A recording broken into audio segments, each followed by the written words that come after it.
Olá, seja mais uma vez muito bem-vindo aqui ao canal da Ayrton Broto. Hoje trazer uma curiosidade, uma festa de rua portuguesa que é celebrada toda sexta-feira 13 na cidade de Montalegre. Para nós contextualizarmos aí a cidade de Montalegre, vamos remontar aqui um pouco da sua história.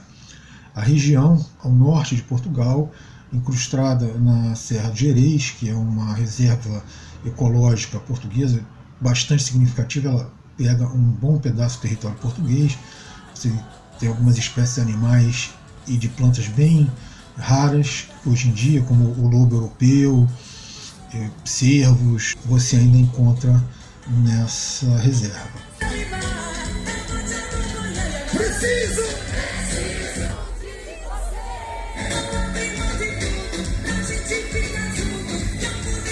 Bom, a região em si ela tem vestígios de ocupação humana que remontam a 4.000 anos atrás. Um pouco antes de Cristo, 50, 100 anos antes de Cristo, ela foi dominada pelos romanos, assim como toda a Península Ibérica, e ela deixou de ter as chamadas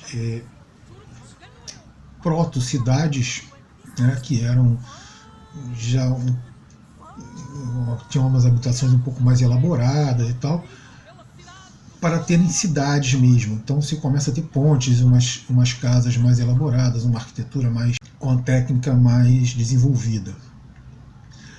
E passa depois pela Idade Média, foi conquistada pelos mouros, aquela coisa toda.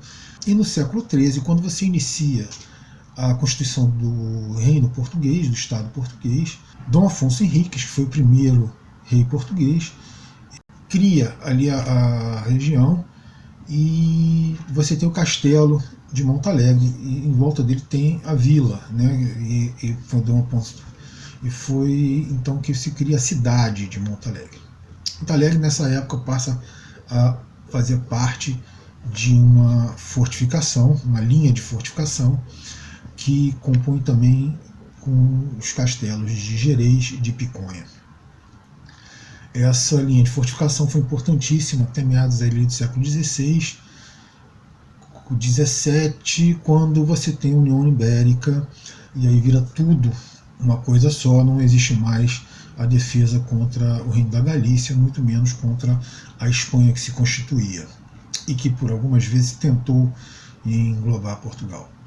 Você, nessa época também de final de Idade Média e início de Moderna, você tem a Inquisição, a Santa Inquisição da Igreja Católica, que os julgamentos, as condenações eram religiosas, mas deixava-se ao poder secular a ditação das sentenças e a execução das mesmas. E Montalegre nessa época se torna famosa justamente por sua caça às bruxas. Bruxas essas que remontam aos celtas que habitavam toda a Península Ibérica, incluindo Portugal. Hoje em dia a Espanha explora melhor essa antecedência celta. Portugal deixa isso um pouco de lado. Turisticamente é bastante interessante, afinal de contas muita gente hoje em dia tem uma admiração pelo povo celta justamente por esse lado mais mágico que é ligado à cultura celta.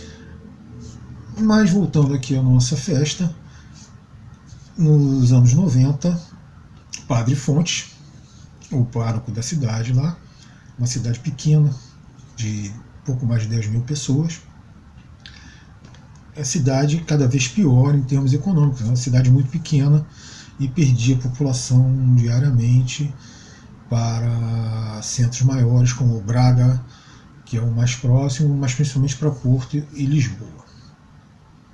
Então o que ele faz? Ele começa a ter uma ideia de fazer uma festa popular e baseia essa festa justamente na queima das bruxas na Santa Inquisição.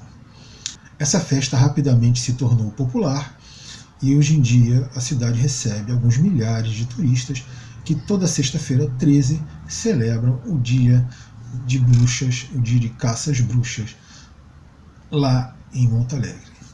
na última sexta-feira, 13, eu estive lá e a gente teve a oportunidade de presenciar milhares de pessoas, uma multidão realmente festejando, e olha que era um dia frio, a temperatura estava em torno de 3 graus, mas todo mundo ali vendo, porque além do espetáculo que é montado e organizado pela própria cidade, cujo tema esse ano foi o Novo Inferno, e isso é alguma coisa interessante de comentar, toda sexta-feira 13 eles têm um tema específico para essa comemoração. Desse ano foi o Novo Inferno.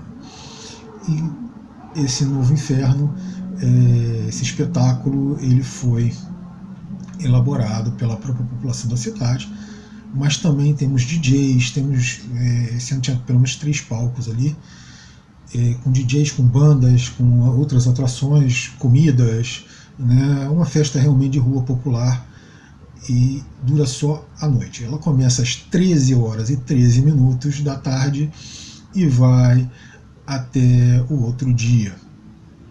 No final da festa, o Padre Fontes, porque todo esse teatro que eles criam é justamente para mostrar aí os problemas pecaminosos que a humanidade tem hoje em dia, e termina com o Padre Fontes exorcizando esses problemas todos, ele com seus seguidores. É alguma coisa interessante, vale a pena seguir a festa. Com vocês aqui nós fizemos o vídeo, e com algumas imagens, e tanto da festa desse ano quanto de festas anteriores. Esperamos que você goste. Se gostou, deixe seu like, deixe seu dedinho para cima. Se não gostou, pode deixar o seu dedinho para baixo. Comente o vídeo, é importante para nós. E até o nosso próximo vídeo. Valeu!